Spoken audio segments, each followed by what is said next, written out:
네, 여러분들 안녕하세요. 오늘은 목요일 아침이고요. 벌써 일주일이 많이 갔습니다. 오늘도 계속해서 요한복음에 나타난 7가지 표적들을 하나하나를 살펴보고 있는데 그 중에 이번 주는 첫 번째 표적을 얘기하고 있었죠.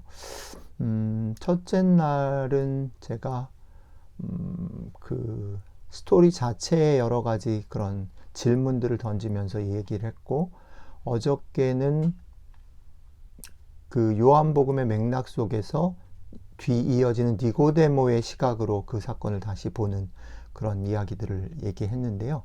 오늘은 조금 다른 얘기들을 좀 한번 질문해 보면 좋겠다라는 생각이 들었습니다. 사실은 성경이 명시적으로 드러내서 말하지 않고요. 그리고 사실은 저도 어렸을 때부터 이 얘기를 많이 들었지만 이렇게 질문해 보는 건 들어본 적이 없는, 크게 관심을 가지지 않았던 질문을 한번 던져보면 좋겠다라는 생각을 했습니다.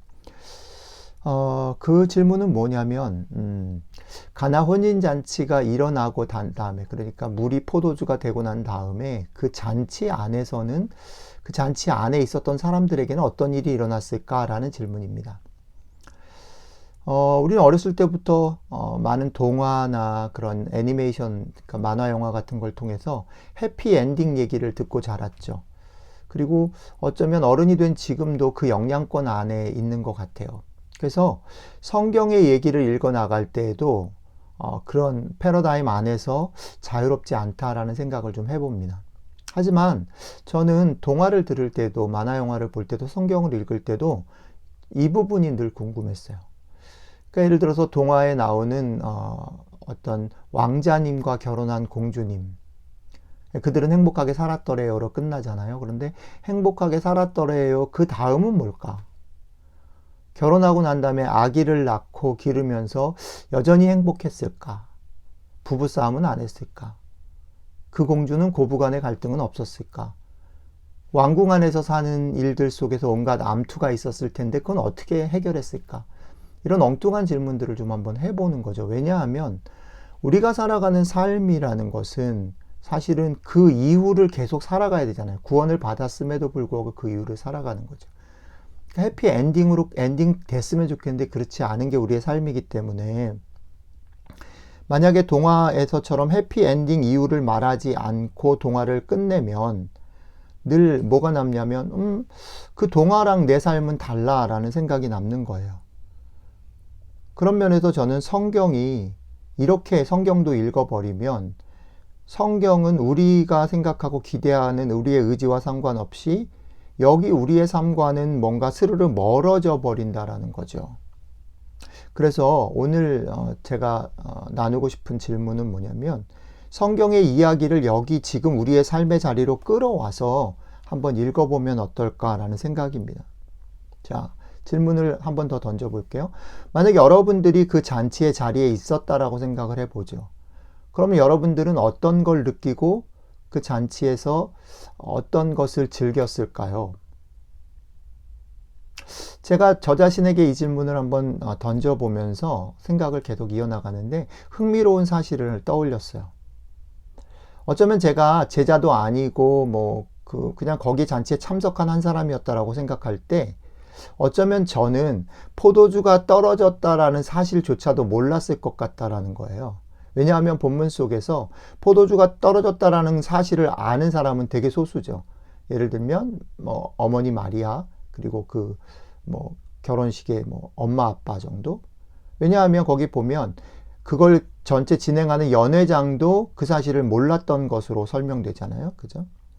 그러니까 포도주가 떨어졌다는 사실 자체를 모르는 사람들은 물이 포도주가 되었다는 것을 모르죠. 왜냐하면 포도주는 떨어진 적이 없으니까요. 그러니까 물이 포도주가 되기 전이나 되기 이후나 이 사람들은 별 차이를 못 느꼈을 것 같은 거예요.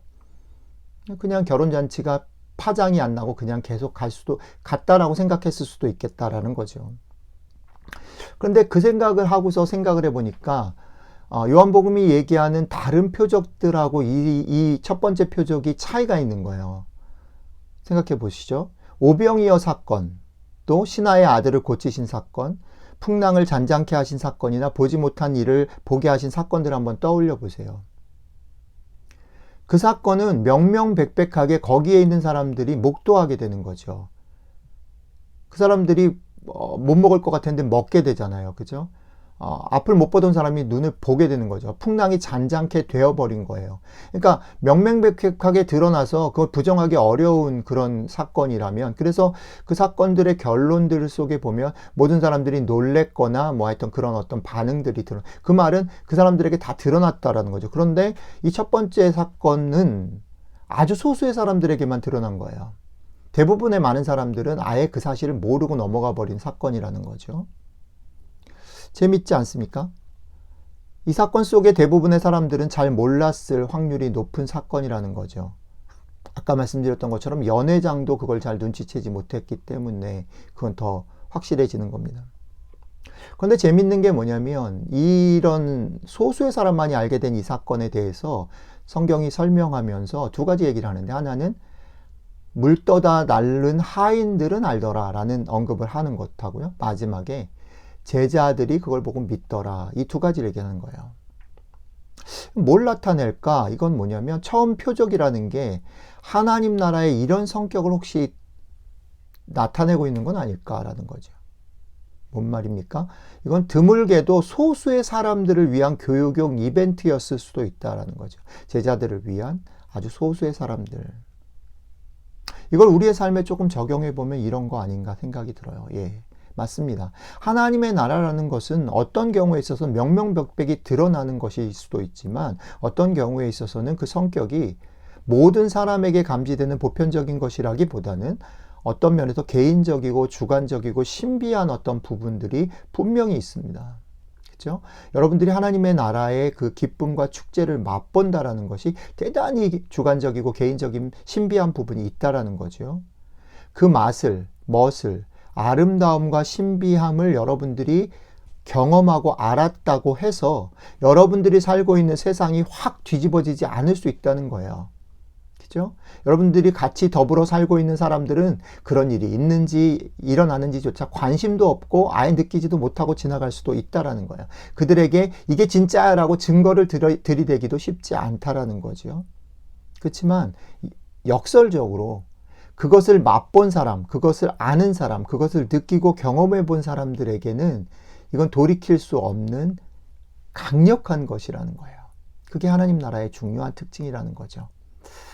오늘 이 질문과 답이 여러분들의 삶에, 여러분들이 신앙생활을 해나가는 데 있어서 어쩌면 대단히 큰 위로가 될 수도 있겠다라는 생각을 하는 거지요.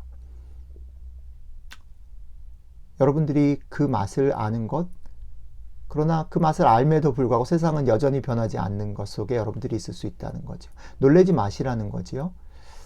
우리는 그렇기 때문에 어쩌면 어떤 부분에서는 이 맛을 내가 계속 더 맛보고 더 깊게 내 것으로 소화해내는 시간들을 지나가고 있는지 모르겠습니다. 그리고 그건 시간이 한참 지나가면 그들도 어쩌면 내 삶을 통해서, 내가 좋아하는 것을 통해서 그들도 깨닫게 되는 것일 수 있다는 거예요. 그 사건의 변화를 통해서가 아니라 나의 그런 변화와 나의 태도를 통해서. 오늘 하나님의 나라가 여러분들의 깨달음과 느낌과 경험들을 통해서, 그 반응들을 통해서 다른 사람들에게 흘러내려가는 하루가 되시기를 축복합니다. 기도하겠습니다. 주님, 오늘 우리가 맛본, 우리가 느끼고 깨달은 하나님의 나라의 비밀과 그 기쁨과 축제의 맛이 우리를 넘어서 우리 속에 충만해서 자연스럽게 나를 통해 다른 사람들에게 드러날 수 있도록 하십시오.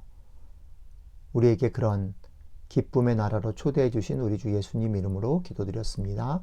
아멘.